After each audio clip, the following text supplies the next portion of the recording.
यानी सबसे पहले subsequent measurement,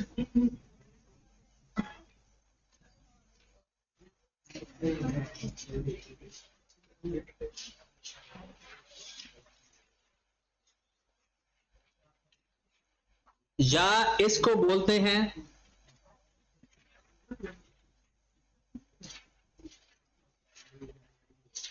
measurement after initial recognition. लफ्ज की सही पहचान हो जाए या सही पता चल जाए कि हम पढ़ क्या रहे हैं तो इसमें काफी बरकत होती है। सब्सिक्वेंट एक होता है इनिशियल मेजरमेंट, जब एसिड खरीदेंगे तो किस पे मेजर करेंगे, at its cost. Subsequent measurement या after initial recognition. Initial recognition cost पे करते हैं, कब करते हैं ये एक अपना तरीका है, वो अभी हमने नहीं पढ़ा, मैं आपको बताऊंगा, थ्योरी का एक लेक्चर होगा उस दिन, ठीक है। अब जब आपने एसिड खरीद लिया, उसकी debit, acid debit cash credit कर दिया, इसका मतलब है आपने दो काम कर दिए, एक इनिशियल मेजर हो गया और इनिशियल रिकॉग्नाइज भी हो गया। इनिशियल मेजरमेंट का मतलब है जो वैल्यू लिखी है और जो डेट लिखी है वो रिकॉग्निशन है। अब सब्सिक्वेंट, सब्सिक्वेंट का मतलब है वो एसेट आपके पास 10 साल तक रहेगा, 5 साल तक, क्योंकि मोर देन 1 ईयर तक तो है ना, ये बात तो कंफर्म है ना कि पीपीई हमारे पास मोर देन 1 ईयर के लिए रहेगा। तो फिर उसको किस वैल्यू पे रखेंगे, दो मेथड है, एक है कॉस्ट मॉडल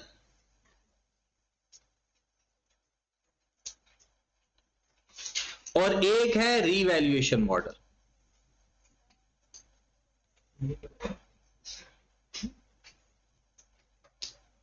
एक है कॉस्ट मॉडल और एक है रीवैल्यूएशन मॉडल। कॉस्ट मॉडल का मतलब यह होता है कि आपने अपने एसेट्स की जो वैल्यू रखनी है, मतलब जो आपने अपने एसेट्स को रिकॉग्नाइज करना है, वो उसको करना है उसकी कैरिंग अमाउंट से। और ये फाइंड कैसे होती है, cost minus accumulated depreciation minus accumulated impairment loss. ये अभी हमने स्टैंडर्ड पढ़ना है, बट लिख लें, बस लिखने की हद तक है। Cost minus accumulated depreciation minus accumulated impairment losses. ये कैरिंग अमाउंट हम रखते हैं कॉस्ट मॉडल पे, और इसको हिस्टोरिकल कॉस्ट भी बोलते हैं,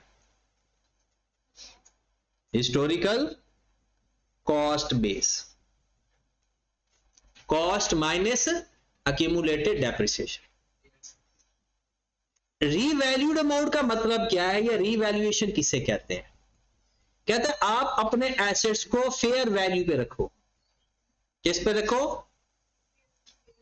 फेयर वैल्यू पे। आप देखो उसकी मार्केट वैल्यू क्या है, less subsequent accumulated depreciation, subsequent accumulated depreciation. अब इसका क्या मामला है, वह कॉस्ट माइनस अक्यूमुलेटेड डेप्रिसिएशन, तो कॉस्ट मॉडल हो गया कि जितने का खरीदा था वो कॉस्ट है, जितनी देर का डेप्रिशिएट हो चुका है माइनस कर दो, तो जो वैल्यू बच गई है उस साल लिख दो।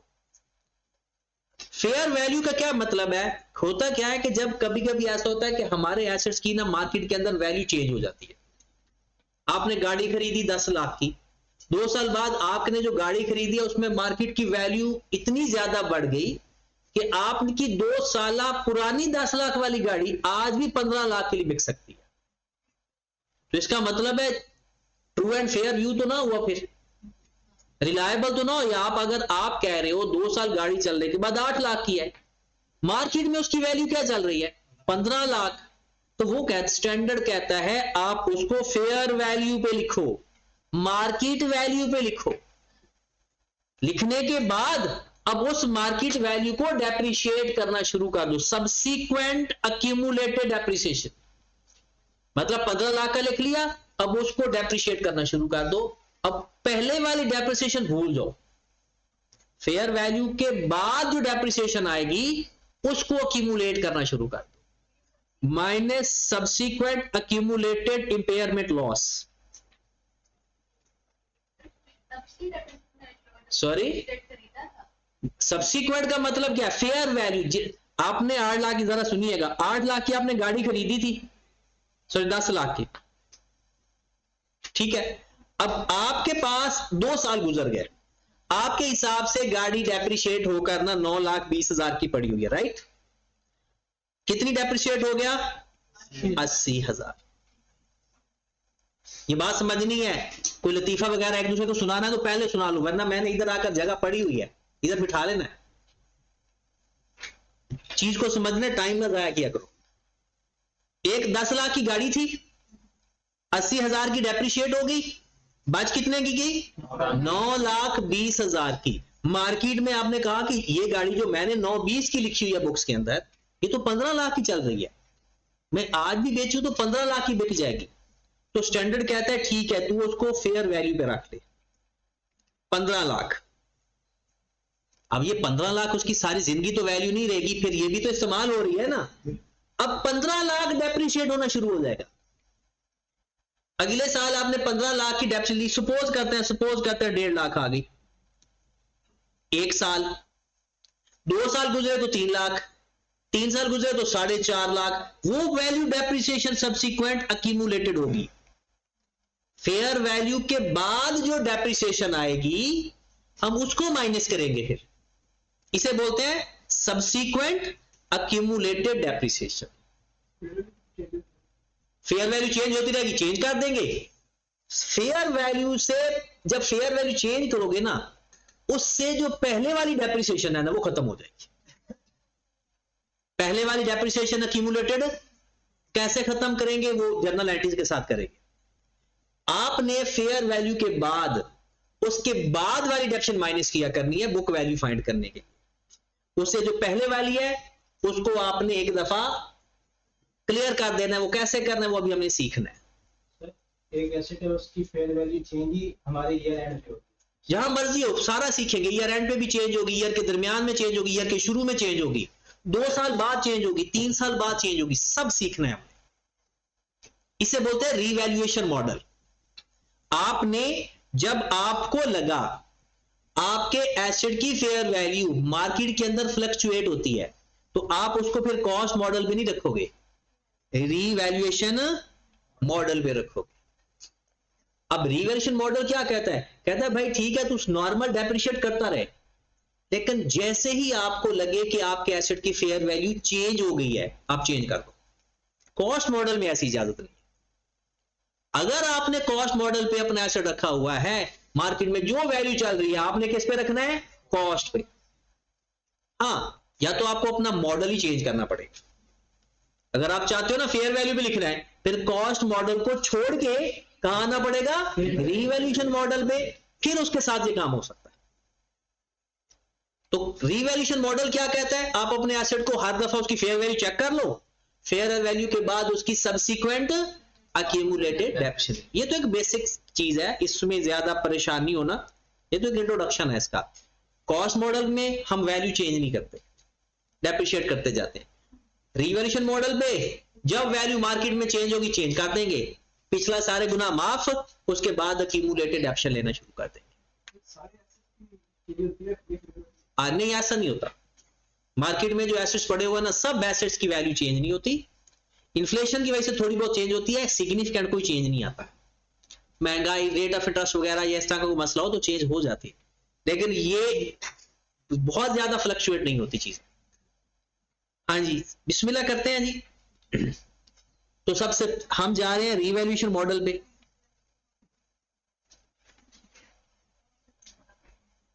अभी तक जो हम पढ़ रहे थे वो कॉस्ट मॉडल था, अभी हम जो पढ़ने लगे हैं वो है रीवैल्यूएशन मॉडल। अब सबसे पहले रीवैल्यूएशन 2 टाइप की हो सकती है, अपवर्ड वैल्यू ज्यादा हो जाए, डाउनवर्ड वैल्यू कम हो जाए। रीवैल्यूएशन अपवर्ड भी हो सकती है, रीवैल्यूएशन डाउनवर्ड भी हो सकती है। अगर रीवैल्यूएशन अपवर्ड हो तो हम उसे बोलते हैं रीवैल्यूएशन सरप्लस। क्या बोलते हैं? रीवैल्यूएशन सरप्लस, और अगर डाउनवर्ड रीवैल्यूएशन हो तो उसे बोलते हैं रीवैल्यूएशन लॉस।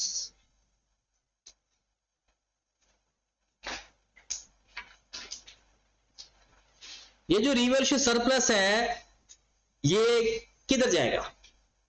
इनकम है, एक्सपेंस है? रियलाइज्ड इनकम है या अनरियलाइज्ड है? रियलाइज्ड है या अनरियलाइज्ड है? रियलाइज का मतलब है वो इनकम हमें मिल चुकी है या सिर्फ किताबों की हद तक है? सिर्फ किताबों की हद तक।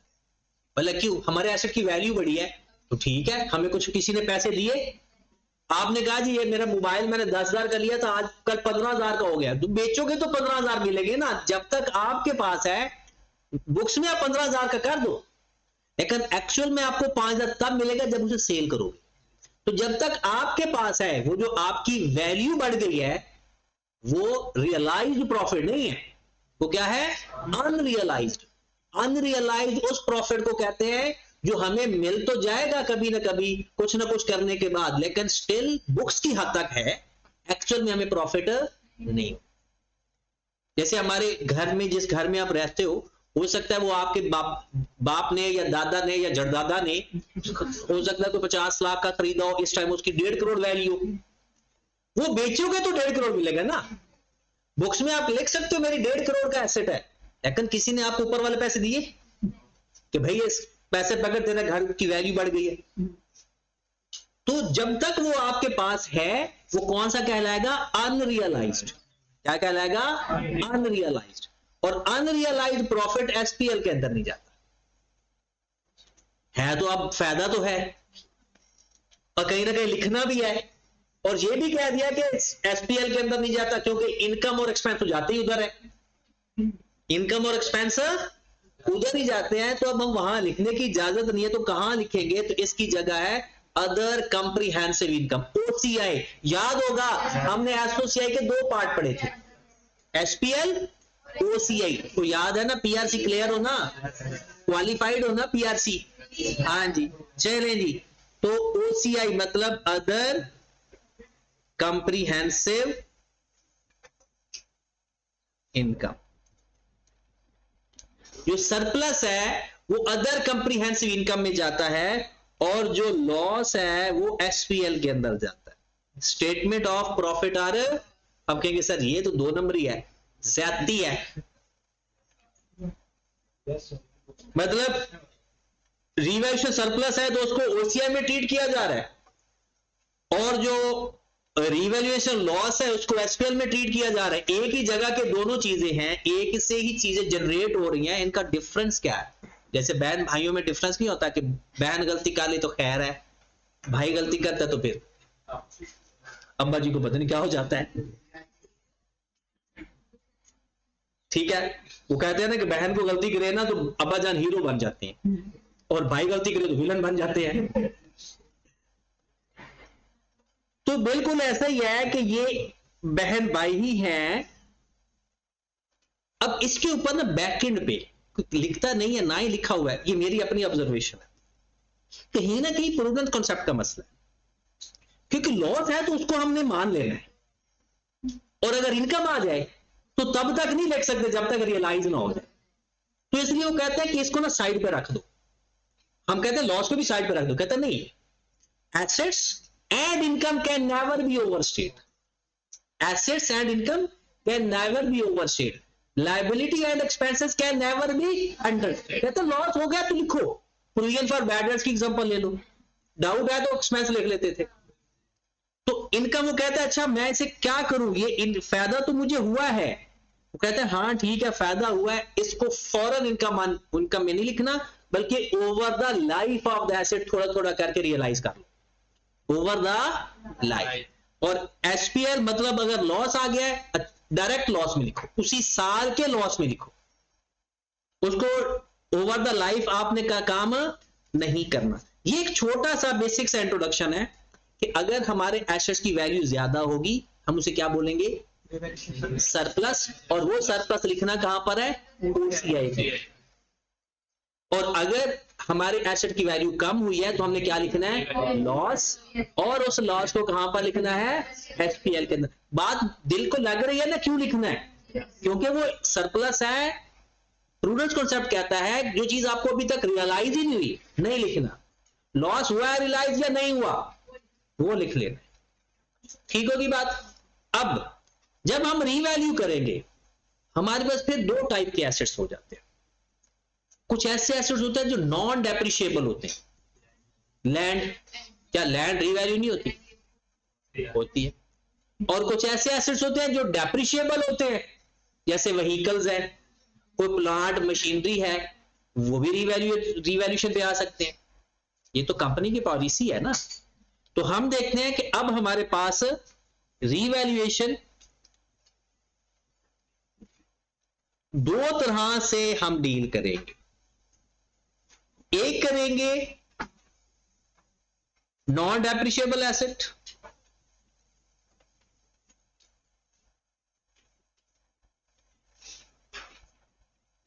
और एक करेंगे डेप्रिशिएबल एसेट।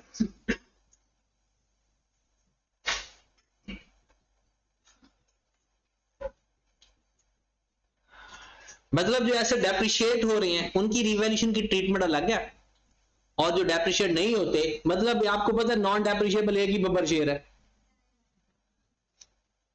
इसके अलावा कोई है ही नहीं नॉन डेप्रिशिएबल। अब अगर हम लैंड को रीवैल्यूएशन मॉडल पे रखें, जो कि सबसे ज्यादा यही वाला एसेट है जो रीवैल्यूएशन मॉडल पे होता है, क्योंकि डेप्रिशिएट तो ये होता नहीं और इसकी वैल्यू भी वक्त के साथ साथ बढ़ती रहती है, तो मोस्टली लोग लैंड को रीवैल्यूएशन मॉडल पे रख लेते हैं। और बाकी रही डेप्रिशिएबल एसेट्स, अगर इसको रीवैल्यूएशन पे रखना है तो इसके लिए ये एक बात का आइडेंटिफाई करना जरूरी है कि अगर डेप्रिशिएबल एसेट है तो ये भी देखना है क्या वो at the start of the year depreciate हो रहा है, at the start of year, during the year,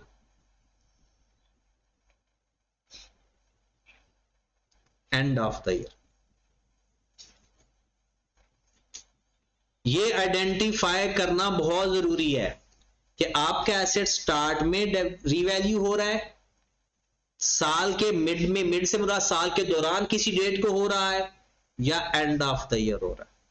अगर आप कहते हो कि पेपर में कौन सा सवाल आया हुआ है तो सबसे ज्यादा एंड ऑफ द ईयर वाला आया हुआ है, उसके बाद स्टार्ट ऑफ द ईयर, एक दफा फाइनल अकाउंट के अंदर मिड ऑफ द ईयर वाला आया हुआ है। मिड ऑफ द ईयर 3 महीने बाद, एक दफा फाइनल अकाउंट के पेपर सेपरेटली नहीं आया आज तक। फाइनल अकाउंट में वहां प्रैक्टिस भी करेंगे, वो वाला सवाल हमारे पास है एज इट इज, वो सवाल है, वहां प्रैक्टिस भी करेंगे। हाँ जी, नॉन डेप्रिशिएबल एसेट जब मर्जी रीवैल्यू हो जाए, डेट तो बता देगा, लेकिन इसके लिए कोई डेट का कंसीडर करना जरूरी नहीं है। बता दे अच्छी बात है, नहीं बता दे कोई मसला नहीं। तो date of revaluation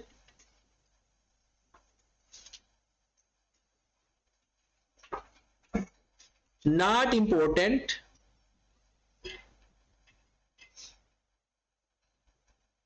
in non-depreciable asset case.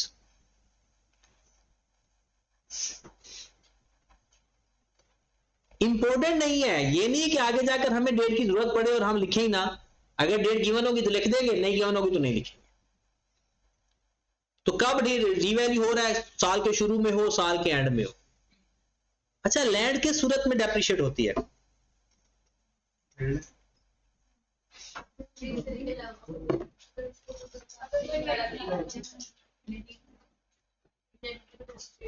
जब लीज पे हो। लैंड कब डेप्रिशिएट होती है? जब लीज पे हो। ये बताया तो होगा कभी ना कभी। लैंड कब डेप्रिशिएट होती है? जब लीज पे हो, वरना लैंड डेप्रिशिएट नहीं होती। ये और भी केस हो सकते हैं लेकिन नॉर्मल यही है। हाँ जी, रिवैल्यूएशन डेप्रिशिएबल एसेट्स की होगी, वो कल पढ़ेंगे, आज नहीं। आज हम पढ़ेंगे नॉन डेप्रिशिएबल की रिवैल्यूएशन। अगर आज नॉन डेप्रिशिएबल रिवैल्यूएशन की समझ लग गई तो समझो डेप्रिशिएबल की भी समझ लग जाएगी। तो इसलिए ध्यान से सीखना है।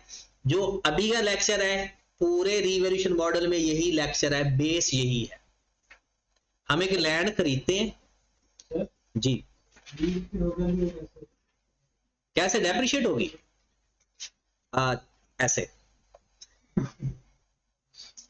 लीज से मुराद ये है, सपोज दैट आप एक फैक्ट्री लगाना चाहते हो, आप एक बंदे के पास जाते हो, यार ये जमीन में मैंने फैक्ट्री लगानी है, वो तो मुझे दे दो। वो कहता है ठीक है, 25 सालों की लीज है, इसका मतलब है 25 सालों के लिए आप उससे रेंट पे ले रहे हो। 25 सालों के पैसे आप उसे दे देते हो, किस्तों में दो या इकट्ठे दो। अब आपने जो लीज पे लैंड ली, आपका खर्चा हुआ, कितने सालों के लिए वो लैंड आपके पास है? 25 सालों में। तो ओवर द 25 ईयर्स उस एक्सपेंस को एक्सपेंस में लिख देंगे। एक साल तो लिखने की जरूरत नहीं होगी ना। आपने 25 सालों के लिए एक चीज ले ली है, आपका राइट उसके ऊपर कितने सालों का है? 25 सालों का। अब 25 सालों के बाद वो चीज आपके पास रहनी नहीं है, तो उसकी यूजफुल लाइफ 25 साल हो गई। जो लैंड आपकी जाती है उसकी लाइफ नहीं है। जो आप लीज पे लोगे तो आपको उस लीज के बाद वापस देनी पड़ेगी। आगे further operating lease, finance lease, वो अगली बातें आ जाती है। फिलहाल अगर हम जो लीज पे लेते हैं ना, और खास तौर पर ऑपरेटिंग लीज जो है, उसमें हमें अपना एसेट जो हमने दिया है वो वापस मिल जाता है, या जिसने लिया उसे वापस करना पड़ता है। जैसे अब आपने सुना होगा मोटरवे लीज पे है जी, इतने सालों की लीज पे है, तो जब उनकी लीज टर्म खत्म हो जाएगी वो छोड़ देंगे, मोटरवे हमारा हो जाएगा। तो ये लीज क्या है कि लैंड अगर आपने लीज पे दी है तो वो वापस आपको मिल जानी है। तो जितनी लाइफ के लिए लीज टर्म्स हैं वो आपकी यूजफुल लाइफ। अच्छा, अब सवाल देखें, जितने सवाल करवाना करवा लेना, लेकिन पूरी तरह समझ लेना, ठीक है? आज का लेक्चर समझना जरूरी है बहुत आसान। पेपर में एक दफा इसमें से सवाल आए, लेकिन बेस यही है। हाँ जी, लैंड खरीद लेते हैं। Land purchased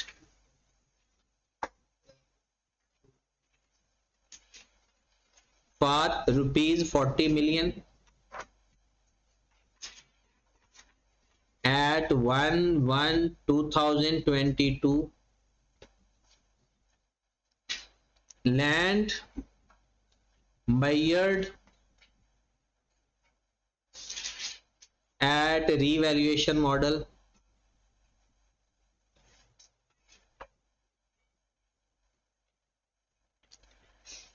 fair value of land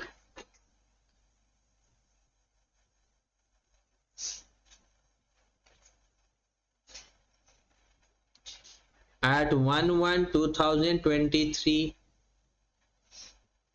rupees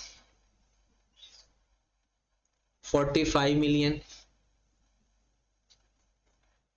Fair value of land 1/1/2024 rupees 38 million.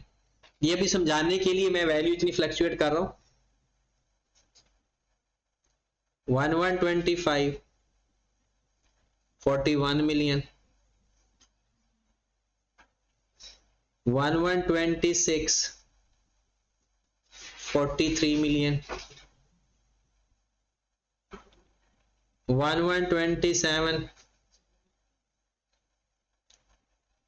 42 million। मतलब हमारे पास एक लैंड है जो हमने 40 मिलियन की खरीदी है 1/1/22 को, तो फेयर वैल्यू उसकी 1/1/23 को 45 मिलियन हो गई, 1/1/24 को 38 मिलियन हो गई, 25 को 41 मिलियन हो गई, 26 को 43 मिलियन हो गई, और 27 को 42। वो कहते हैं इसकी मुझे ना जर्नल एंट्रीज पास करके दिखाएं। लेजर तो फिर बाद में भी बनाया जा सकता। पास जर्नल एंट्रीज,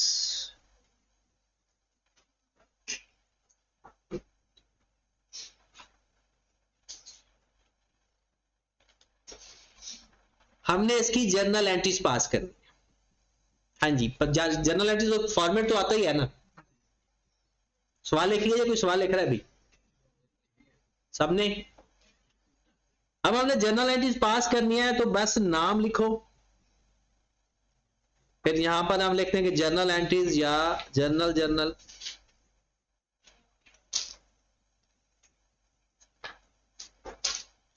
यहां पर लिख लेंगे डेट,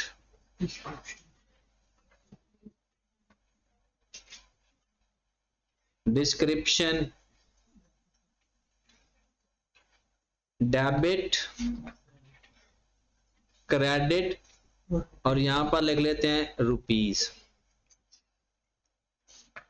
और यहां पर लिख देते हैं रुपीस इन मिलियन। ये तो हमारा हो गया जर्नल एंट्री का फॉर्मेट। 1122 को आपने लैंड खरीदी है तो क्या एंट्री पास करें? Land debit cash, land debit cash या बैंक क्रेडिट। 1122 को हमारी एंट्री पास होगी लैंड डेबिट बैंक या कैश क्रेडिट, कितनी अमाउंट से? 40 मिलियन से। अगर इसकी नरेशन लिख रही हो तो क्या बनेगी? परचेज ऑफ लैंड, बस, या recording the purchase of land. ये हमारी पहली एंट्री पास हो। अब आपने यहां पर 2 कॉलम बना ले, आप चाहे जहां मर्जी बना लें, मेरे पास इधर स्पेस है, यहां पर मैं बना रहा हूं रीवैल्यूएशन सरप्लस का और रीवैल्यूएशन लॉस का। आप उसकी जगह ओसीआई भी लिख सकते हो और एसपीएल भी लिख सकते हो। लिखना कोई एक नाम है, दोनों नहीं लिखने। रीवैल्यूएशन सरप्लस या ओसीआई, रीवैल्यूएशन लॉस या एसपीएल, ठीक होगी बात। अब 1123 को आपका एसेट कितना हो गया? 1123 को आपका एसेट कितना हो गया? 40 मिलियन का था, 45 का हो गया। एसेट कम हुआ ज्यादा? लैंड डेबिट हो रही है क्रेडिट? लैंड डेबिट, एसेट की वैल्यू बढ़ी है, land debit, land debit revaluation surplus credit. आप इन दोनों में जो मर्जी नाम लिख ले, ओसीआई या रीवैल्यूएशन सरप्लस, इकट्ठे भी लिख सकते हैं विद ब्रैकेट के साथ। कितनी अमाउंट से?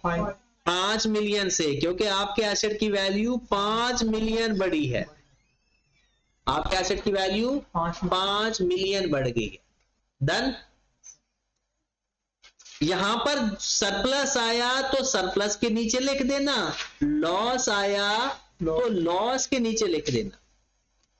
या पेपर में क्वेश्चन मार्क नहीं लिखना, ये आपको समझाने के लिए बस। ये वर्किंग है, ये रफ वर्क है। आप और भी तरीके हैं 2-3, उनमें से एक तरीका बता रहा हूं। जितना भी आपके पास सरप्लस आएगा, आप एक साइड में वर्किंग बना लेना। उस वर्किंग के आपने उसमें सरप्लस या अपना लॉस, सरप्लस आया तो सरप्लस में लिख देना, लॉस आया तो done. 1124 important entry, most important. आपका एसेट 45 मिलियन से कितने का हो गया? पहले हुआ था 45, अब हो गया 30। एसेट की वैल्यू कम हुई है ज्यादा। कितनी कम? 7 मिलियन। आपके एसेट की वैल्यू हो गई 7 मिलियन।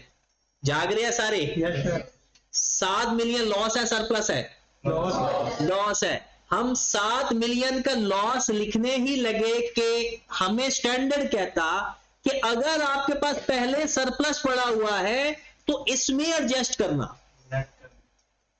मतलब आपके पास लॉस आया है ना 7 मिलियन का, कहते हैं 7 मिलियन का लॉस लिखने से पहले एक बात देखो, कहीं सरप्लस तो नहीं पड़ा हुआ। अगर आपका सरप्लस पड़ा हुआ है तो पहले उसमें जितना एडजस्ट हो सकता है वो एडजस्ट करो। फिर भी अगर लॉस बच जाता है तो फिर लॉस वाली साइड पे लिखो।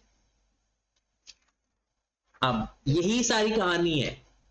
जब भी सरप्लस आए तो क्या देखना है? लॉस तो नहीं पड़ा, और जब लॉस आए तो देखना है सरप्लस तो नहीं पड़ा। अब कहेंगे सर जब हमने 5 मिलियन लिखा था तब तो आपने ऐसी कोई बात नहीं की थी, तब पहली दफा रिवैल्यूएशन हो रही थी। उससे पहले कौन सा सरप्लस या लॉस होगा। अब एंट्री भी देखें, जितने से आपका एसेट कम हुआ अपना एसेट क्रेडिट कर दें, जितने से आपका एसेट कम हुआ एसेट उतनी अमाउंट से डेबिट क्रेडिट होगा। हाँ जी, डेबिट सारा लॉस होगा या कोई रिवर्सल भी पड़ा हुआ है।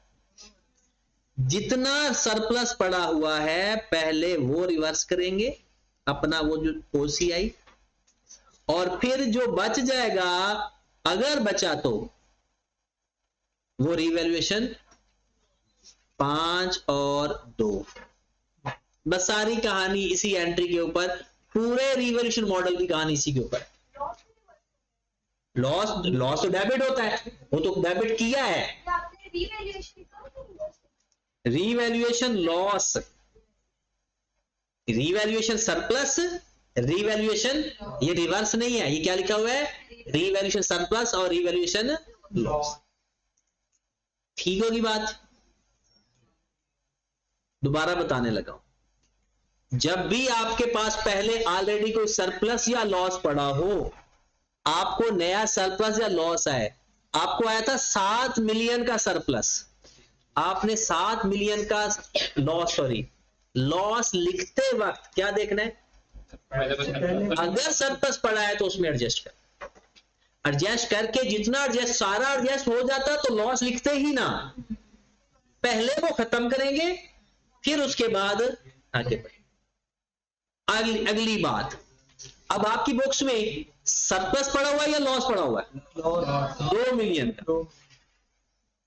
हाँ जी, आगे बढ़ते हैं फिर 1125 को क्या हुआ, 1125 को क्या हुआ, 41 मिलियन। अब यहां पर मैं लिख लेता हूं, पुरानी वैल्यू थी 38, अब कितनी हो गई 3 मिलियन से आपका एसेट कम हुआ ज्यादा, एसेट डेबिट 3 मिलियन से, asset debit 1125, asset debit 3 million से। फिर वही बात, अभी आपका सरप्लस आया या लॉस, अभी 41 सरप्लस आया है, तो सरप्लस 3 मिलियन लिखने से पहले लॉस पड़ा हुआ है तो उसको रिवर्स करें।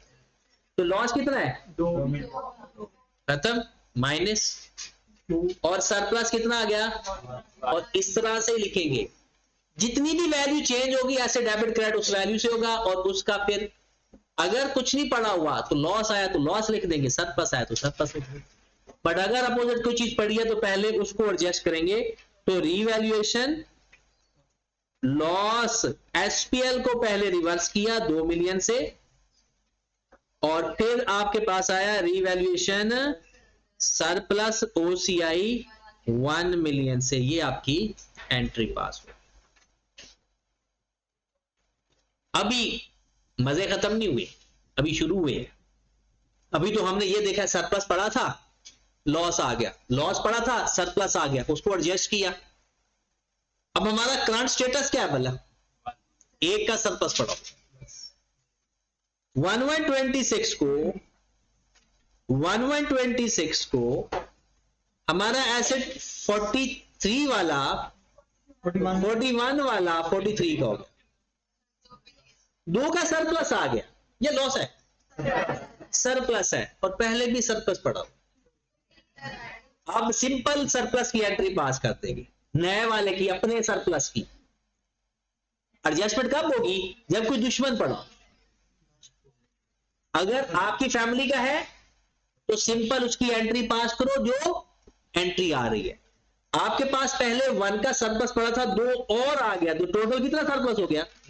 लेकिन यहां पर एसेट डेबिट मतलब लैंड डेबिट 2 से या 3 से, जितना सरप्लस आया, मतलब जो फेयर वैल्यू में चेंज आई है ना, एसेट उसी अमाउंट से डेबिट क्रेडिट हो।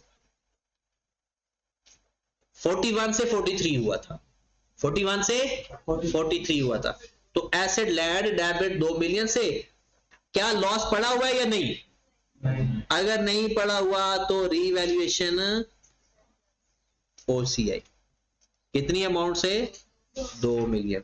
आप कहोगे सर इधर तो 3 आ रहा है, ये तो पिछला भी मिला के आ रहा है, और एंट्रीज फॉर द ईयर होती हैं, ये बातें जिस बंदे को सही पता है ना, उसका पेपर नहीं फेल होता। पेपर फेल होता जब हम तुक्के मारते हैं। 3 मिलियन इकट्ठा लिख देंगे, पिछले साल की भी एंट्री इस साल, surplus for the year 2 million है या 3 मिलियन है, तो 2 मिलियन की एंट्री पास करेंगे। एडजस्टमेंट तो थी नहीं। आखिरी बात 1127 हमारा एसेट 43 से 42 हो गया। हाँ जी, 43 से 42 हुआ, 1 मिलियन से एसेट कम हो गया। डेबिट या क्रेडिट? एसेट क्रेडिट हो गया, एसेट क्रेडिट हो गया। अब लॉस लिखना है तो सोचना है क्या कोई सरप्लस तो नहीं पड़ा? पड़ा हुआ है, और इतना ज्यादा पड़ा हुआ है कि लॉस उसमें नजर ही नहीं आ रहा। मतलब 3 मिलियन का सरप्लस है, 1 इसी में से माइनस हो जाएगा, 2 स्टिल सरप्लस रह जाएगा आने वाले लॉसेस के लिए। तो अभी एंट्री क्या पास करोगे? लैंड क्रेडिट कितने से, और रिवैल्यूएशन लॉस या रिवैल्यूएशन सरप्लस? डेबिट हो रहा है मतलब रिवैल्यूएशन सरप्लस कम हो रहा है, सरप्लस डेबिट हो रहा है मतलब रिवैल्यूएशन कम हो रही है। हाँ जी, क्वेश्चन अपना सामने रखें, एक दफा इसको फिर मैं गो थ्रू कर देता हूं। लास्ट वाली क्या सारी एंट्रीज बता दी, पता नहीं कहां नींद आई थी, वो अब पता चल जाएगा, कवर हो जाएगा सारा। हाँ जी पूछिए, पहले अपने सवाल पूछ लें, सवाल नहीं पूछना कुछ। चल समझ नहीं आई? आपको कैसे आएगी? लेजर भी बनाएंगे लेकिन पेपर में नहीं आते। समझ जब आती है ना कि आपने पूरी क्लास ले ली हो। चल देखें, कोई बात नहीं, तबीयत मेरी भी खराब है, ये तबीयत ना सारी चीजें ना साथ लेकर चलते हैं, हिम्मत करनी होती है।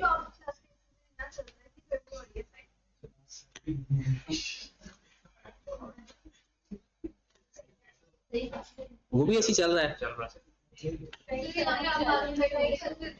मैं कहां पर बैठा हूं पता है ना? आप लोग तो फिर भी एसी के सामने बैठे हो।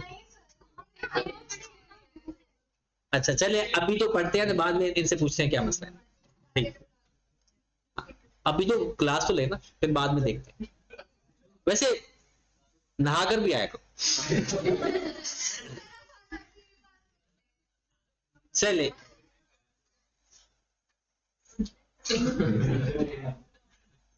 अच्छा, उसको क्या जवाब करना कि वो वाला ऐसी होगा, बड़े वाला। जाओ ये अभी,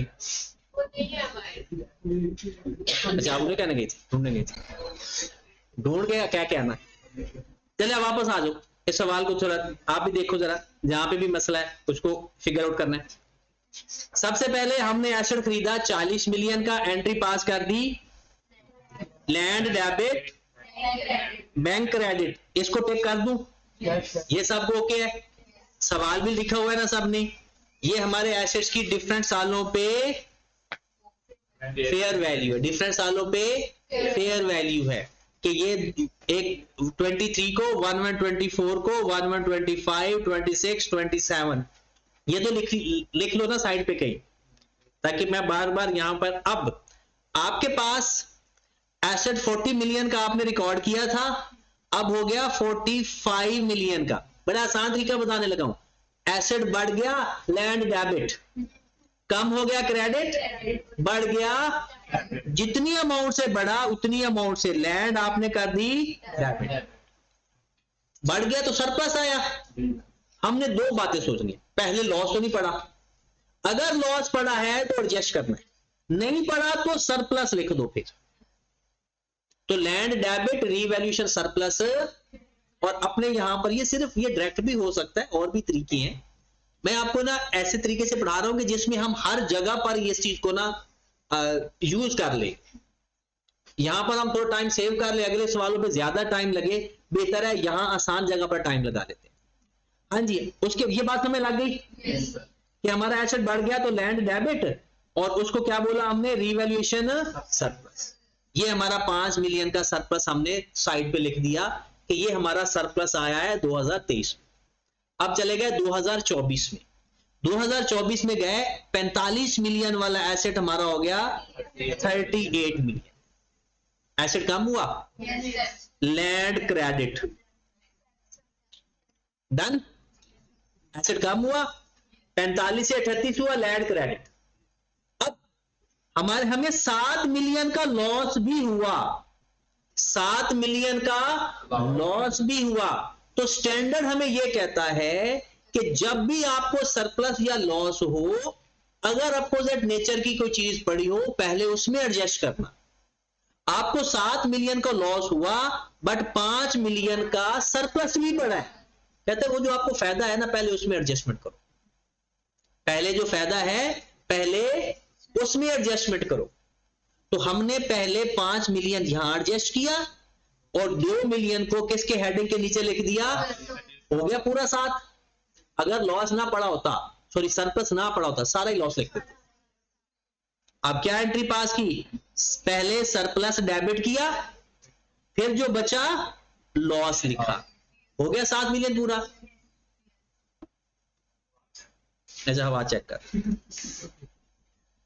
आ रही है, चलिए। क्या कि घर में ना तुझे कोई पंखे के सामने भी नहीं बैठने देता, पंखा मिल जाता है, मजाक कर रहा हूं यार। चलिए, अच्छा इस एंट्री की आप सबको समझ लगी? जिसको हवा नहीं लग रही उसको समझ लगी? चलिए आगे चलते हैं। नेक्स्ट, अगले साल ये 38 से 41 हो गया। अगले साल एसेट आपका 38 से कितना हो गया, 41। एसेट की वैल्यू कम हुई ज्यादा, लैंड डेबिट, लैंड। अब फिर वही बात, सरप्लस आया है तो ये देखना है पहले लॉस तो नहीं पड़ा।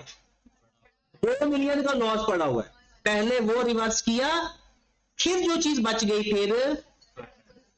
और अपने बैलेंस में ये लिखते जाना इसलिए जरूरी होता है कि हमें ये पता चलेगा कि हमारे पास ऑलरेडी बैलेंस के अंदर सरप्लस है या लॉस है। डन। उसके बाद 41 से हमारा एसेट हो गया 43 का, एसेट और बढ़ गया, लैंड डेबिट। अब हमने सोचना यही है, अपोजिट सोचना है। क्या लॉस पड़ा हुआ है? पहले तो सरप्लस पड़ा हुआ है। अगर पहले सरप्लस पड़ा हुआ तो फिर नहीं रिवर्सल होना, फिर मजीद अपना सरप्लस ही लिख देंगे और उसके अंदर जाकर पहले वाले सरप्लस के अंदर जाकर ऐड कर देंगे। हाँ जी, ओके होगी बात। आखिर में 43 से 41 हो गया, एसेट कम हुआ, लैंड क्रेडिट 42, सॉरी 43 से 42, लैंड क्रेडिट 1 मिलियन से। लॉस हुआ है तो पहले देखना है सरप्लस पड़ा है या नहीं पड़ा हुआ है, और पड़ा भी 1 से ज्यादा है। हमें लॉस सिर्फ 1 का हुआ है और सरप्लस 3 का पड़ा हुआ है, तो जितना एक एडजस्ट हो सकता है उसे में एडजस्ट कर दें और 1 माइनस करके अभी भी 2 मिलियन का सरप्लस पड़ा हुआ है कि आने वाले दिनों में अगर लॉस होता है तो वो भी इसमें एडजस्ट हो सकता है। हाँ जी, कुछ बेहतरी आई? हवा में क्वेश्चन तो चल रहा है, क्वेश्चन की तो बेहतरी मैंने ला ही लेनी है, उसकी टेंशन नहीं है मुझे। बस आप लोग रोने लग जाते हो एक टाइम की वजह से। अगर आप ये टाइम फैक्टर अपनी जिंदगी से निकाल दो, अकाउंटिंग में ऐड कर दूंगा जिंदगी। टाइम फैक्टर इसलिए कि ये जो आप रोने लग जाते हो, छुट्टी दे दो, फलाना कर दो, ढिमकाना कर दो, इस टाइम फैक्टर की बात कर रहा हूं। फिर आप सोए जागे, वो मैंने आपको समझ भेजना ही था जब आपको समझ लग जाएगी। अगला सवाल लिखो, अगला सवाल लिखो, और ये आपने करना है।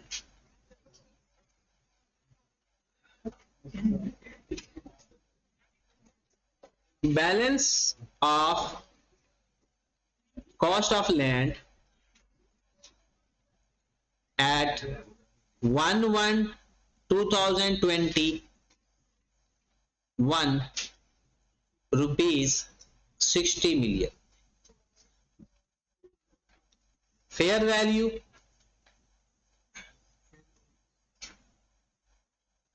इसको रीवैल्यू भी कह सकते हैं।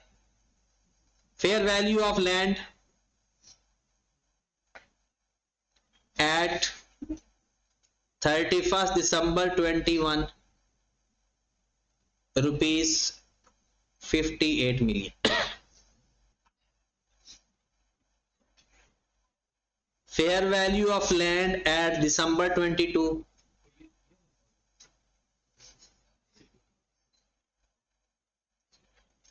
61 million. December 23, 63 million. December 24, 59 million. December 25, 57 million. चले सर इसकी मुझे एंट्रीज पास करके दे जल्दी से जरा 2021 से लेकर 2025 तक सब लोग एंट्री पास करेंगे, कोई नहीं बैठेगा ऐसे।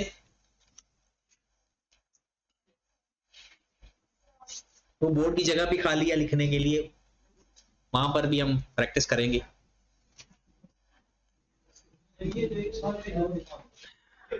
हाँ तो क्या वो एंट्री क्रोनोलॉजिकल होती है, डेट वाइज होती है।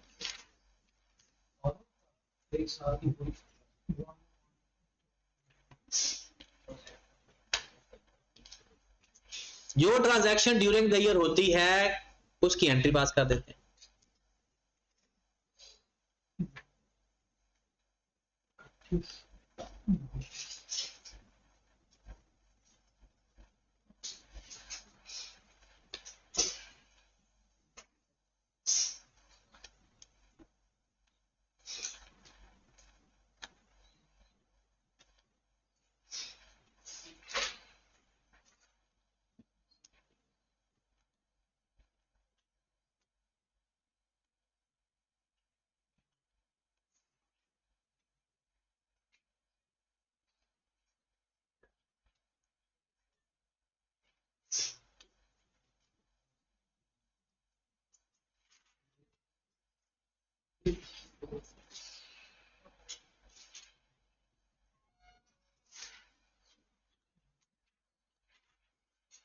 अच्छा मेरी क्लास में ज्यादा गर्मी होती है? नहीं सर, मेरे नेक्स्ट में भी था, इसी में क्लास में चल रहा था और ये आज हुआ है। अच्छा मैंने कहा शायद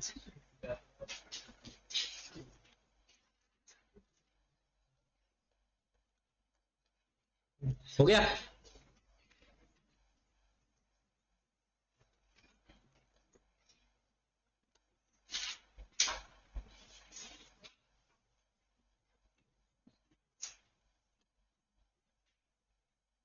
हाँ रिजवान अपना देखना है ना, अपना करना है। हाँ अपना अपना करना है।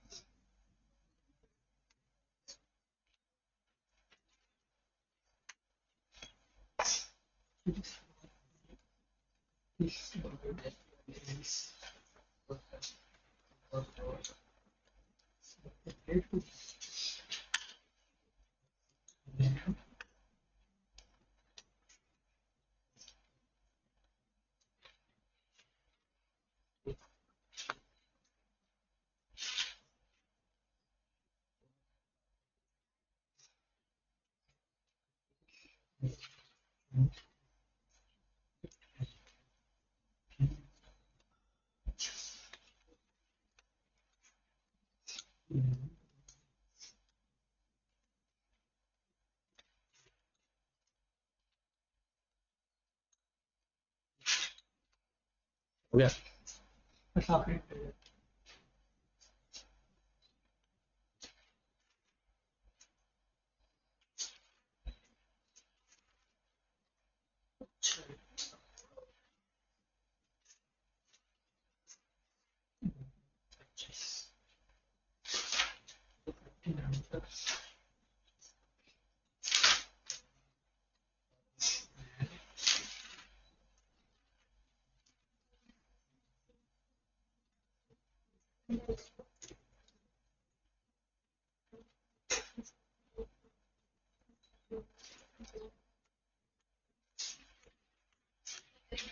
रिजवान अभी तक नहीं हुआ?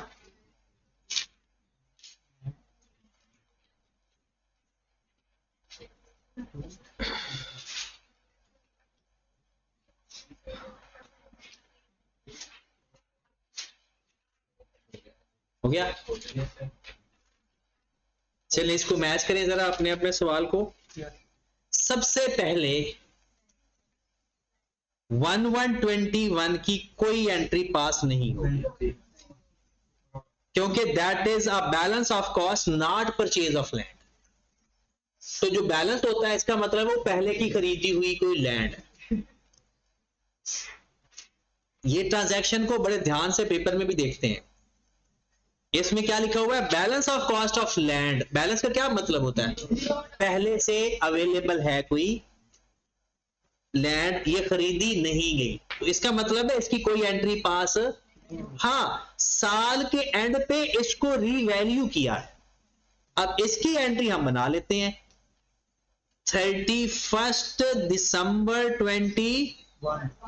एसेट की वैल्यू कम हुई ज्यादा, तो land credit. Revaluation loss debit, land credit कितनी अमाउंट से? 2 मिलियन से। और साथ हमने ये भी लिख लेते हैं, साथ यहां पर हम लिख लेते हैं रीवैल्यूएशन सरप्लस, और यहां पर लिख लेते हैं रीवैल्यूएशन। तो मेरा बैलेंस किस में आ गया? यहां तक ओके है, हमारी वैल्यू कम हुई, हमने कम कर दी। उसके बाद हमारा एसेट 58 से 61 हो गया। एसेट डेबिट या क्रेडिट? डेबिट। दिसंबर 22 लैंड डेबिट 3 मिलियन से ही। और हमारे पास हमें सरप्लस आया है, 3 का सरप्लस है टोटल, लेकिन 2 का पहले, तो पहले ये खत्म करेंगे। खत्म हो गया। अभी भी हमारे पास सरप्लस बाकी है, तो वो अपन इस बैलेंस में, और इनकी ही एंट्री हम इधर पास कर देते हैं। तो क्या करेंगे? एक तो रीवैल्यूएशन लॉस क्रेडिट करेंगे 2 मिलियन से, और रीवैल्यूएशन 1 से। ये ओसीआई में चला जाएगा और ये एसपीएल में जाएगा। और उसके बाद हम पहुंच गए 2023 में, दिसंबर 23। हाँ जी पूछे, कोई परेशानी है? साथ पूछनी है, पूछे। वो रिवैल्यूएशन सरप्लस क्रेडिट हो रहा है, तो वो ओसीआई में सॉरी, ये एसपीएल है, ये एसपीएल है, और रिवैल्यूएशन सरप्लस के साथ ओसीआई लिखा। अब डायरेक्ट एसपीएल और ओसीआई भी लिख सकते हैं। अभी प्रैक्टिस कर रहे हैं ना, बाद में इसकी शॉर्टकट मारेंगे। 2023 में चले गए। अब 2023 में 61 से एसेट सरप्लस है या लॉस? एसेट कम हुआ या ज्यादा? Land debit. क्या पहले कोई लॉस पड़ा हुआ है? अगर नहीं है तो फिर रीवैल्यूएशन सरप्लस 2 से, और यहां बैलेंस में भी 2 का इजाफा कर देते हैं। अब अगली कहानी 63 से 59, लैंड डेबिट या क्रेडिट? क्रेडिट 4 से। तो ये लॉस आ रहा है, लॉस आया 4 का। हमने देखा कोई सरप्लस है, अगर सरप्लस इससे ज्यादा है तो सिर्फ सरप्लस एडजस्ट होगा बस, बट अगर सरप्लस कम है तो पहले वो खत्म कर देंगे। अगर फिर भी लॉस बचता है तो एंट्री क्या पास करेंगे? पहले सरप्लस खत्म करेंगे 3 से, और फिर रीवैल्यूएशन लॉस एसपीएल 1। हाँ जी, ठीक चल रहा है आपका काम, मेरी यही एंट्री थी। उसके बाद 59 से 57 फिर लॉस है, तो लैंड क्रेडिट 2 से। क्या पहले कोई सरप्लस पड़ा हुआ है? नहीं पड़ा हुआ सरप्लस। अगर सरप्लस नहीं है ना तो फिर रीवैल्यूएशन, और इधर बैलेंस भी अपना अपडेट कर देंगे। अब इस टाइम आपका लॉस जो टोटल एडजस्टमेंट के लिए पड़ा हुआ है ना, वो 3 मिलियन का पड़ा। जब बात समझ लगी पक्का? किसी ने कोई बात पूछनी है तो पूछ ले। ओवरऑल अगर हम लेक्चर की तरफ, आज के लेक्चर को देखें तो हमने सबसे पहले जो पढ़ा, यहां से सब्सीक्वेंट मेजरमेंट में हमने कहा जनाब आफ्टर इनिशियल रिकग्निशन ना, या तो कॉस्ट मॉडल पे होता है या रिवॉल्यूशन मॉडल पे। कॉस्ट मॉडल हमने पहले सीख चुके थे। Revolution model basically fair value पे रखेंगे, माइनस करेंगे सब्सीक्वेंट अक्यूमुलेटेड डेप्रिसिएशन। फिर हमने सीखा कि रिवॉल्यूशन दो टाइप का होता है, एक अपवर्ड और एक डाउन। अपवर्ड होगा तो क्या बोलेंगे, जो कि स्टेटमेंट में जाएगा other comprehensive income. Downward revolution होगी तो क्या बोलेंगे, रिवॉल्यूशन लॉस, और किस स्टेटमेंट में जाएगी, एसपीएल में। फिर हमने सीखा कि रिवॉल्यूशन दो टाइप की होती है, एक होती है नॉन डेप्रिशिएबल एसेट की और एक होती है डेप्रिशिएबल एसेट। डेप्रिशिएबल एसेट के लिए टाइम कंसीडर करना बहुत जरूरी है, कब रिवॉल्यूशन हो रही है। बट नॉन डेप्रिशिएबल एसेट में ये टाइम कंसीडर कंपलसरी नहीं है, वो जब मर्जी कर दे रिवॉल्यूशन कर दे, एंट्री सेम है। अगर हमारा एसेट कम हुआ है तो एसेट क्रेडिट, ज्यादा हुआ है तो डेबिट। लॉस आ रहा है तो सरप्लस देखेंगे, और सरप्लस आया है तो अगर अपोजिट अवेलेबल है तो एडजस्ट करेंगे, वरना अपनी एंट्री पास कर दें। ठीक होगी बात। फिर हमने ये थोड़ी सी प्रैक्टिस की। अब क्वेश्चन लिख ले जो आपने घर से करने हैं, ताकि थोड़ी सी प्रैक्टिस हो जाए। Land purchased at 1/4/2020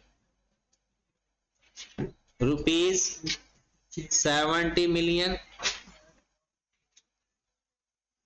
fair value at 1/1/21 rupees 80 million, fair value at 1/1/22 rupees 68 million, 1/1/23 rupees 65 million, 1/1/24 rupees 69 million, 1/1/25 rupees 72 million। एक और सवाल लिखें, लिख लिया ये, लिख लें।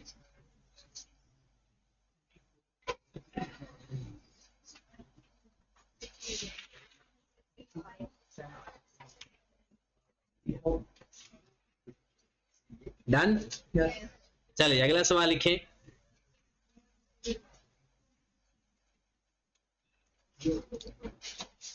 Balance of land at 31st December 2021 rupees 40 million,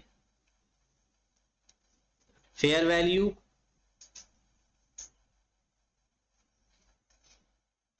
at 1/1/22 rupees 36 million, 1/1/23 rupees 39 million, 1/1/24 rupees 42 million, 1/1/25 rupees 45 million, 1/1/26 rupees 38 million। ये दो क्वेश्चन आपने करके आने, इसकी एंट्रीज पास करके आनी है। कल फिर हम पढ़ेंगे डेप्रिशिएबल एसेट, जो कि मेन हमारा टारगेट है, और साथ ये भी सीखेंगे कि अगर कोई एसेट रीवैल्यूएशन वाला बेच दे तो उसका जो सरप्लस पड़ा होगा उसका क्या करेंगे, और जो उसका लॉस पड़ा होगा उसका क्या करेंगे। ठीक है जी, ओके जी।